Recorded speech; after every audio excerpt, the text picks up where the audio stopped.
I was 32 when I learned exactly where I stood in my family. My name is Ava Harrington. And until that morning, I still believed naively that being a daughter meant something.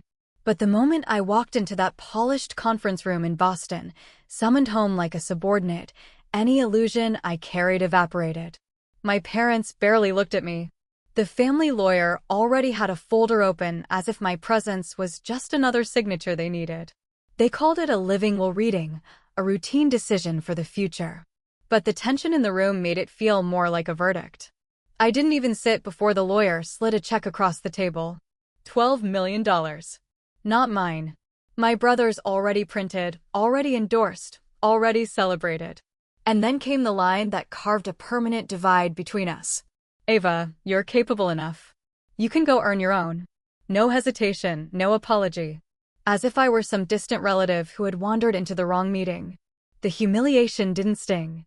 It solidified into something cold, a steady quiet that kept me from reacting. I simply watched them, my own family, discard me with the casual confidence of people who believed their power was absolute. Then the lawyer mentioned an additional document, a sealed envelope addressed only to me, handwritten by someone whose presence still lived in the back of my memory. My grandmother. I didn't open it there. I slipped it into my coat and walked out without giving them a single word. I didn't know what waited inside that envelope, but something deep in my chest told me it wasn't meant to be shared with people who had just chosen to cut me out. Whatever it held, it would change everything. Before I tell you what he said and what happened after I walked out, tell me, what time is it for you right now? And where are you watching from? I'm curious to see how far this story will travel. The first moment I was alone, I finally held the envelope with both hands. It felt impossibly light for something that had been kept from me for years, something my grandmother had written, knowing exactly when it would reach me. I didn't sit down, didn't take a breath. I tore the seal carefully, almost reverently, as though she were standing beside me, watching. Her handwriting covered the first page, steady and unmistakable. She must have written this, knowing time was running out, yet not a single stroke looked rushed. I could almost hear her voice in the deliberate curves of each letter. Calm, firm, never sentimental unless necessary. She addressed me by name, but it wasn't the affectionate tone I expected. It was something deeper, a kind of recognition I hadn't felt from anyone in my family for years. She told me she had watched more than I knew. She had seen the way the balance of affection tilted in our household, how certain loyalties hardened while others eroded quietly. She had seen the competition disguised as tradition, the favoritism hidden behind polite smiles, the assumptions made about my future as if my place had been predetermined long before I was old enough to question it. She wrote that she refused to let her life's work fall into hands that viewed power as inheritance rather than responsibility. Then came the truth I had never imagined. She had owned far more than anyone knew. Hundreds of millions in liquid assets spread across trusts and accounts they never tracked. Shares that had never been disclosed to my parents.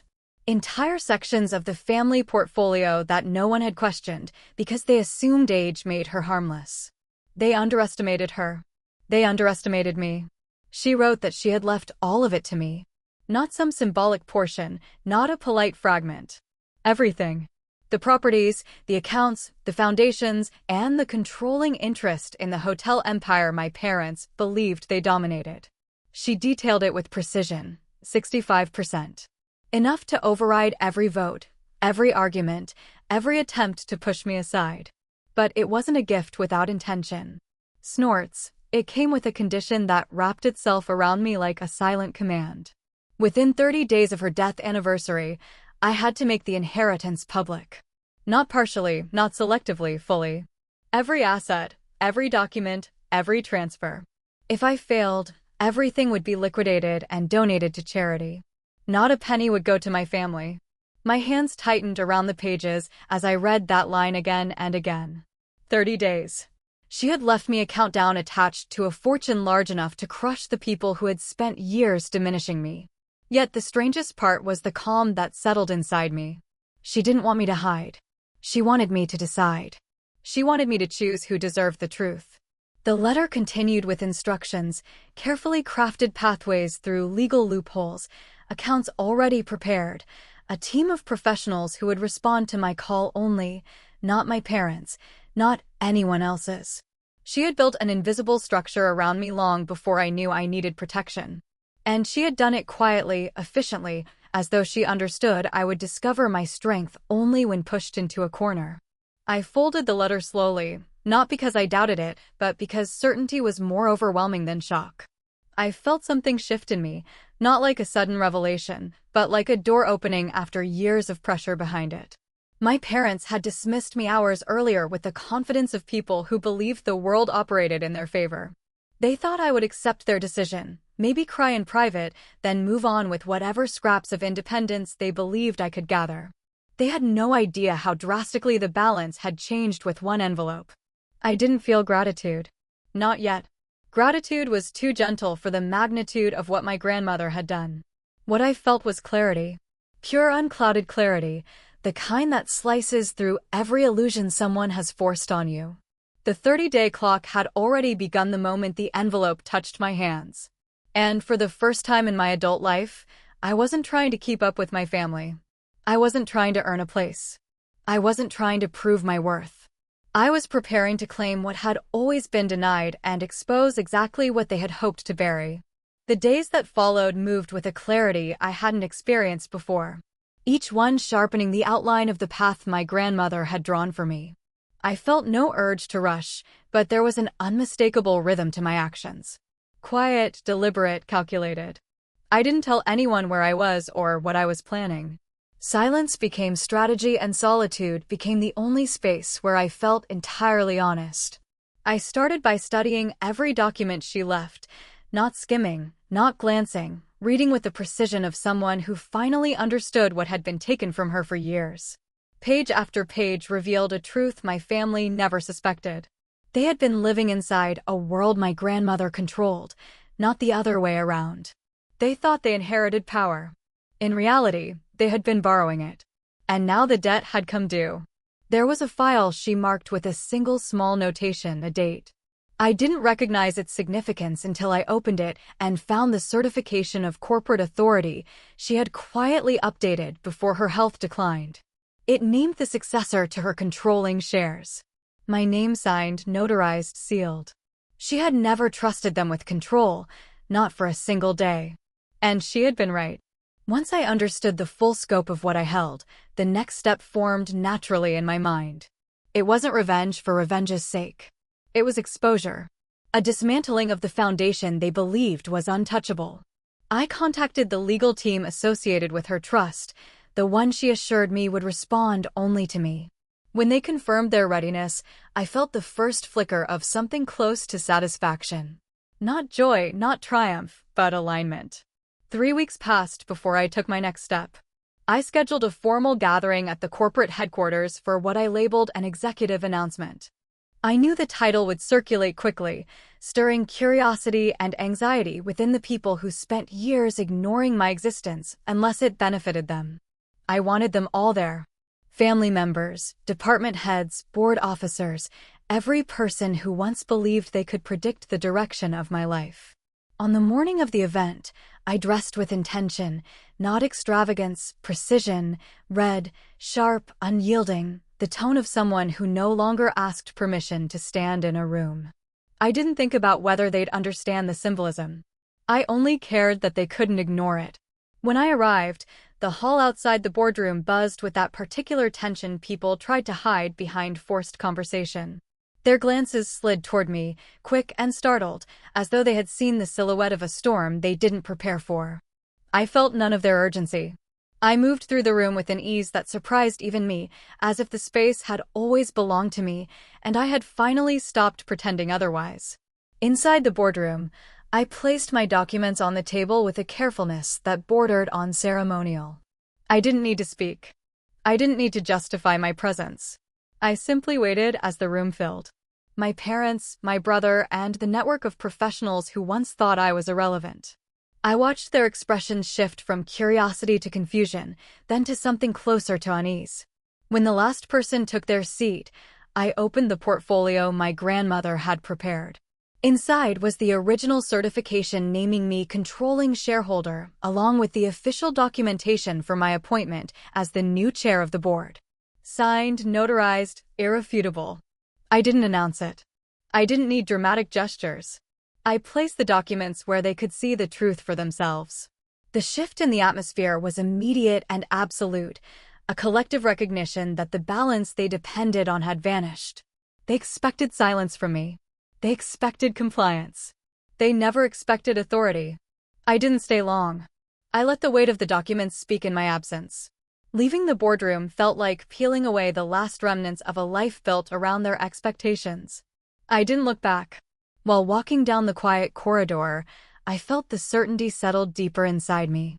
The moment they tried to erase me, they sealed their own fate. My grandmother had trusted me with the ending of a story they had written without my consent, and I was finally ready to finish it. The news of my appointment spread through the building faster than footsteps could carry it. I didn't need to witness the reaction to understand the shape of it.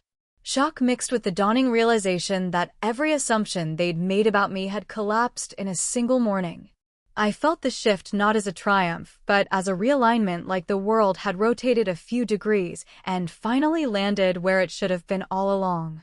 I returned to headquarters the next day with a stillness that came from knowing the next steps required precision, not hesitation. The documentation my grandmother provided included more than authority. It contained a detailed archive of financial movements that mirrored the carelessness of people who believed no one would ever scrutinize their actions. She had watched, tracked, and cataloged every misuse that occurred under the assumption that no one would question their governance. And now those records sat in my hands, each page a quiet indictment. I spent hours reviewing the files, letting the truth settle in layers. Money diverted into private accounts, funds redirected through shell companies, resources assigned to projects that existed only on paper.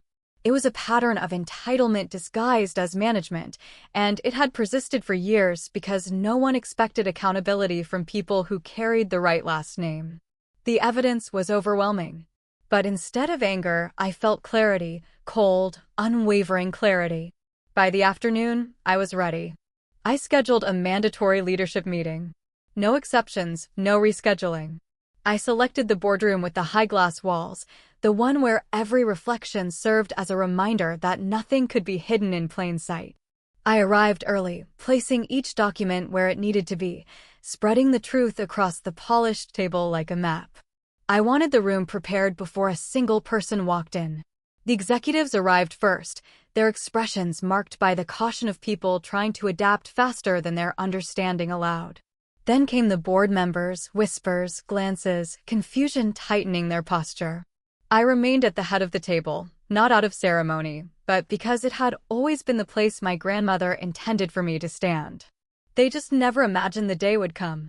When the door finally opened again, my family entered. Their presence altered the air, not because of authority, but because of the weight of assumptions they still carried.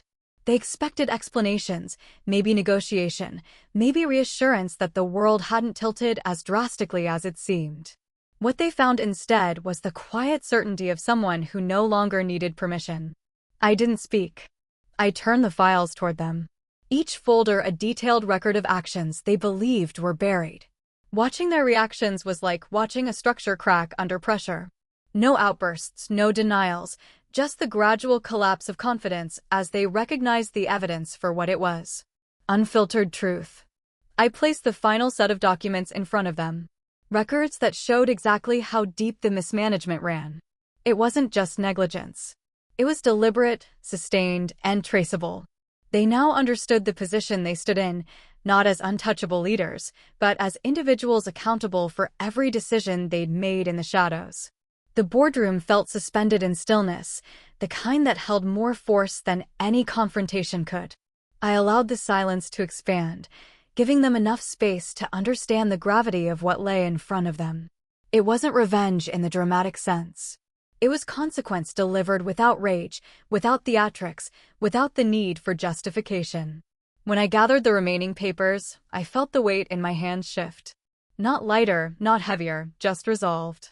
I left them with the truth they had spent years avoiding and walked out of the room before they could gather their voices.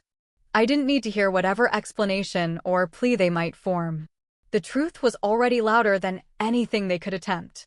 As I stepped into the hallway, a calmness settled into me with the certainty of a path unfolding. What happened next would not be a reaction. It would be a continuation.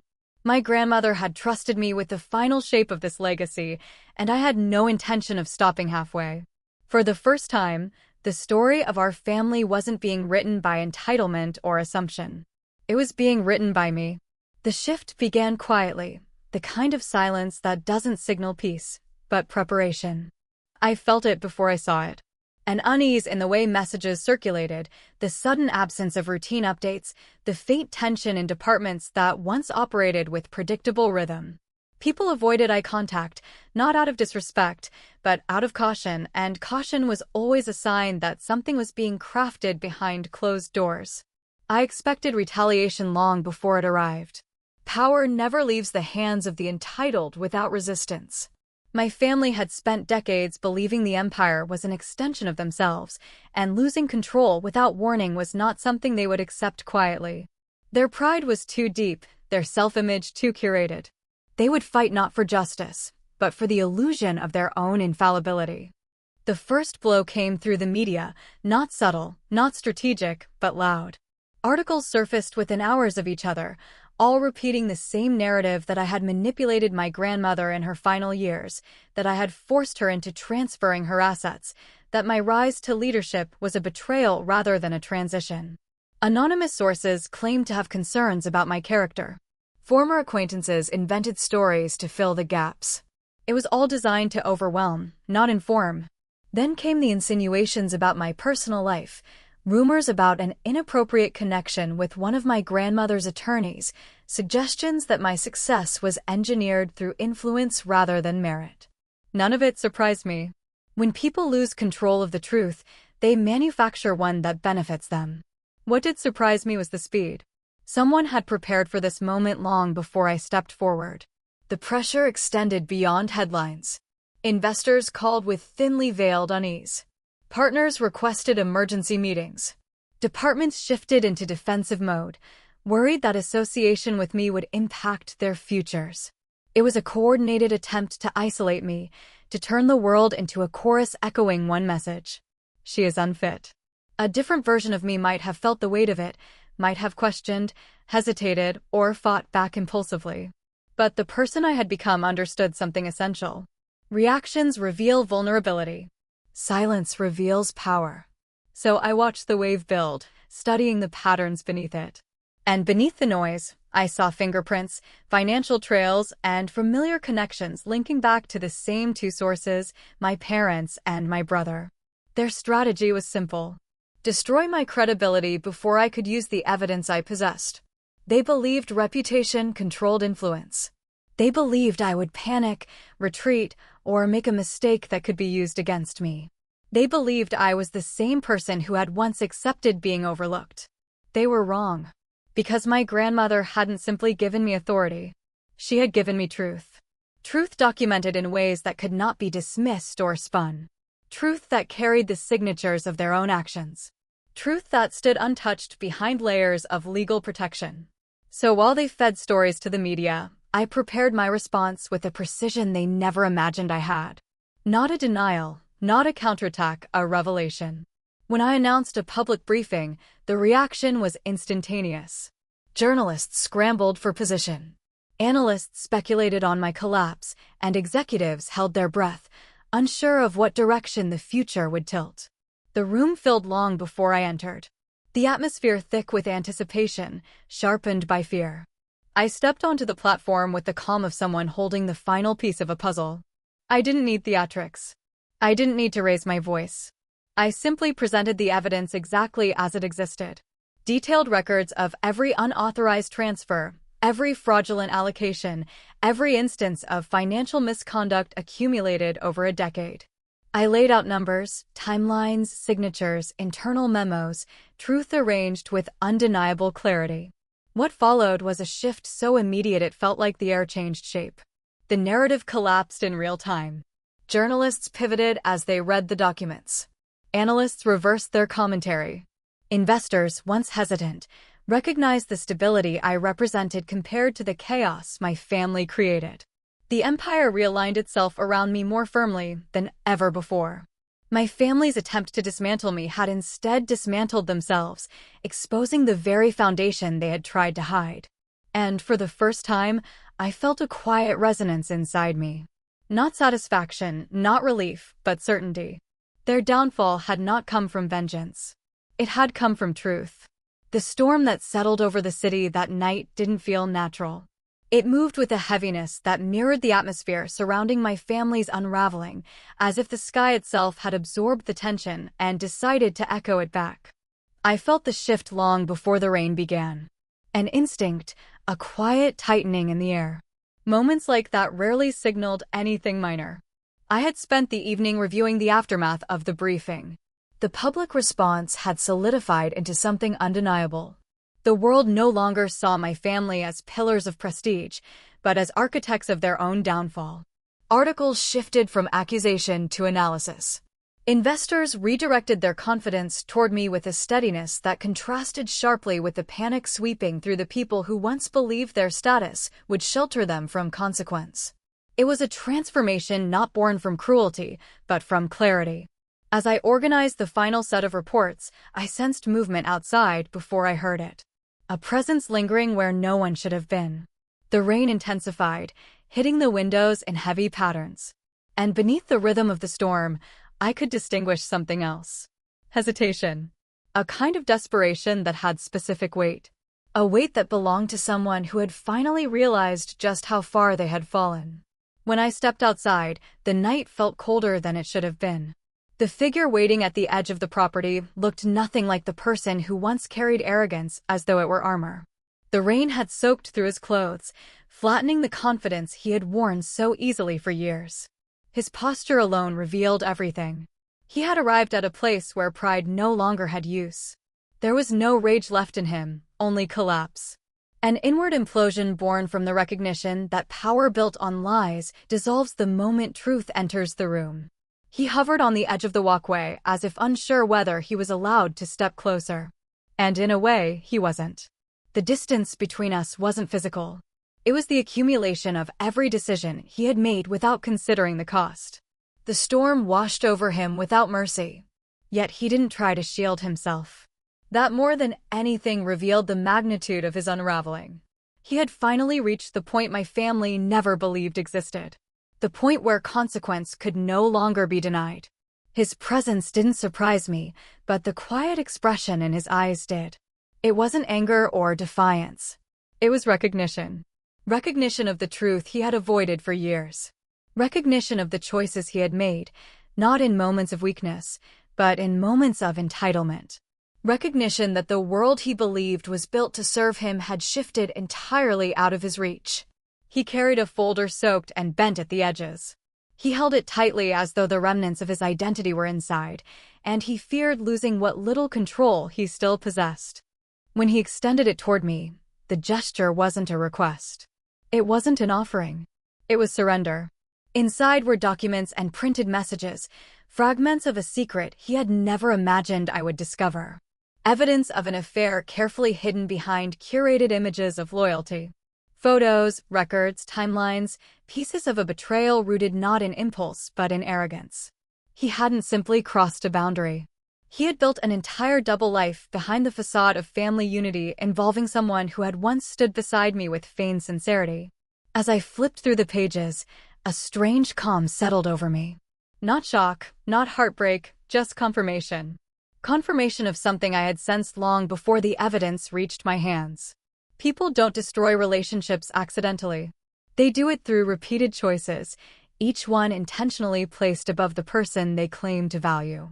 He remained standing in the rain, waiting for some reaction, some indication that the truth he delivered had power over me. But it didn't. His betrayal was not the root of my transformation. Only another symptom of a family dynamic defined by entitlement and disregard. The storm intensified around us. Yet the moment felt strangely still. He wasn't seeking forgiveness. He was seeking absolution he hadn't earned. But I had no intention of offering it. Some truths are not meant to soften. Some endings do not require comfort. As I closed the folder, I understood something with absolute clarity. His collapse was not my responsibility. It was the natural consequence of someone who had spent years believing the world would never hold him accountable. I left him standing there in the rain, not out of cruelty, but out of certainty. I wasn't his shelter. I wasn't his resolution. I was simply done carrying the weight of choices that were never mine. The year that followed unfolded with a precision that felt almost unreal, as if each month had been pre-written by someone who understood exactly what needed to happen. My grandmother's empire not only stabilized under my leadership, it flourished. The resorts expanded faster than projections predicted. The reputation of the company shifted into something sharper and more deliberate, and the industry began to treat my decisions as statements rather than gambles. What once felt inherited now felt built, reshaped by my hands rather than my family's assumptions. But success never silences the past. It only makes its echoes clearer. I spent those months distancing myself from anything tied to the chaos that preceded my rise. Not out of fear, out of necessity. The empire needed clean lines, clean vision, clean ethics, and I refused to allow anyone from my former life to contaminate that clarity. The world watched the transformation with fascination, sometimes admiration, sometimes suspicion. I didn't correct their interpretations. Mystery was a far more effective shield than explanation. My family, scattered by the consequences they had created, disappeared from headlines, but not from rumor. Whispers trickled through the industry. Failed ventures, legal disputes, strained alliances. I never sought out the details. Their collapse belonged to them, not to me. My role had always been to reveal truth, not to act as its enforcer. Still, I sensed Matthew's decline long before the world did. There was a heaviness in the silence surrounding him. The kind that forms when a person loses not just influence, but identity. I didn't check on him. I didn't interfere. Responsibility and guilt are not interchangeable, and I had learned the difference the hard way. One afternoon, while anchored along the coast on my yacht, I allowed myself a rare moment of stillness. The water was calm, the sky unbroken, and for the first time in months, my mind drifted without urgency. I thought of my grandmother, not the empire she left behind, but the quiet understanding she carried when she looked at me. She had snorts, known what I would need before I knew I needed it. She had chosen me, not out of sentiment, but out of recognition, a recognition my parents had never granted me. That calm shattered with a single vibration of my phone. A notification flashed across the screen, a news alert. At first, I assumed it was another article about market performance, but the headline froze everything around me. My breath held itself in place, not from shock, but from the weight of inevitability settling into its final shape. Matthew was gone. The report unfolded slowly, each sentence landing with the quiet brutality of an expected truth arriving too soon.